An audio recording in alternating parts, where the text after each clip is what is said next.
तो जो चौकीदार के लिए आवेदन करना चाहते हैं, मैं उनको बता दूं कि आपको तैयारी करना चाहिए। अभी अभी आपके पास समय है, कारण कि मैं आपको बता दूं कि दिसंबर में आपकी वैकेंसी है, क्योंकि चौकीदार का सीट बहुत सा खाली है। तो वहाँ पर चौकीदार का सीट खाली होने की वजह से काम में कठिनाई हो रही है।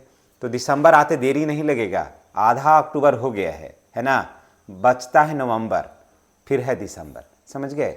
तो आप तैयारी करिए, फिजिकल की तैयारी करिएगा ना, तो आपको बहुत ज़्यादा फायदा होगा। मामला जो कोर्ट में है वो लगभग सुलझा ही हुआ, मानिए। मामला कोर्ट में था कि चौकीदार में जो है वो रिजर्व होना चाहिए सीट पासवान जाति के लिए। शुरू से ही पासवान जाति इसमें रहे हैं, है ना, तो इसमें पासवान जाति को थोड़ा छूट मिलना चाहिए। अब देखिए उस तो क्या होता है, वो तो एक दिन में डिसीजन आएगा, उसके बाद वैकेंसी निकल जाएगा।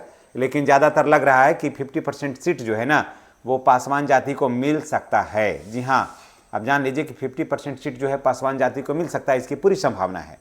अब आने वाला वक्त में अब क्या होगा ये तो कहना मुश्किल है, लेकिन आपको तैयारी कर लेना चाहिए। फिजिकल का रनिंग बेहतर रखना होगा, क्योंकि जितना बेहतर आप दौड़िएगा, कूदिएगा, फानिएगा, उतना ही बेहतर है। तो जो भी होमगार्ड में, अगर होमगार्ड और चौकीदार दोनों को अगर सिलेक्शन किया जाए तो होमगार्ड से चौकीदार जो है ना ज़्यादा बेहतर है, समझ गए। ये घर में रह करके काम करना है, वेतन भी कोई ख़राब नहीं है, घर का भी काम देख लेते हैं, बाहर का भी काम देख लेते हैं, तो ये कोई ख़राब नहीं है ना। उसके बाद फिर अगर आप देना चाहते हैं इसमें, तो देखिए आपको डॉक्यूमेंट्स में बता देता हूँ। आपको आवासीय रहना चाहिए, जाति रहना चाहिए, आय रहना चाहिए। उसके बाद अगर आप जनरल में हैं तो आपको ईडब्ल्यूएस बनाना होगा, अगर आप ओबीसी में हैं तो आपको एनसीएल बनाना होगा। मोबाइल नंबर, फ़ोटो, ये सब आपको एकदम रहना एकदम अनिवार्य है।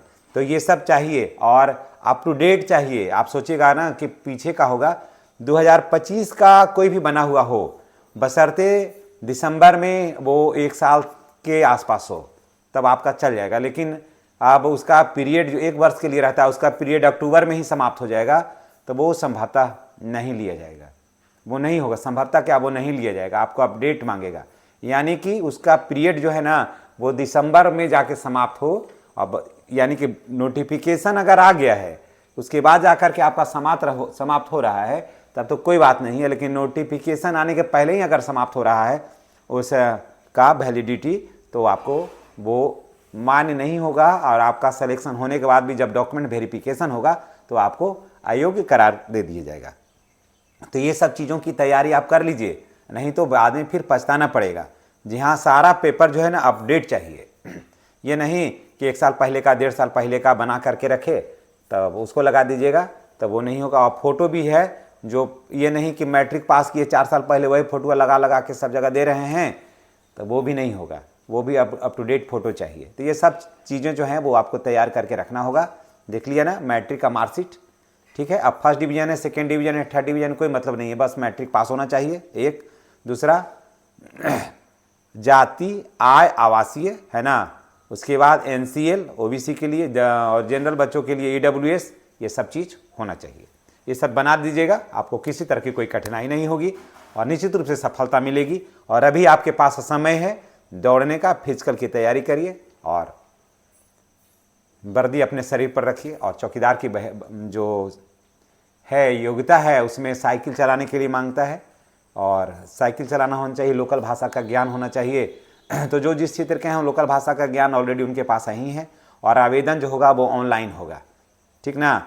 ऑनलाइन आवेदन ऑफलाइन नहीं होगा, आवेदन ऑनलाइन होगा। तो ये सब चीज़ की तैयारी कर लीजिए और निश्चित रूप से सफलता आपको मिलेगी। धन्यवाद। चैनल को सब्सक्राइब कर लीजिएगा, बेल आइकन को दबाइएगा ताकि वीडियो का नोटिफिकेशन मिलता रहे। और जहाँ तक अभी सूचना मिल रही है कि पासवान जाति के लिए, महिला हो या पुरुष हो, सबको इसमें आवेदन कर सकता है, सभी कोटि का। लेकिन सुन रहे हैं कि पासवान जाति को 50% रिजर्वेशन इसमें मिलेगा। धन्यवाद। इस संबंध में और आप क्या कुछ कहना चाहते हैं कमेंट करके अवश्य बताइएगा। अगर नया और कोई नोटिफिकेशन आएगा तो इसकी सूचना हम अवश्य देंगे। धन्यवाद।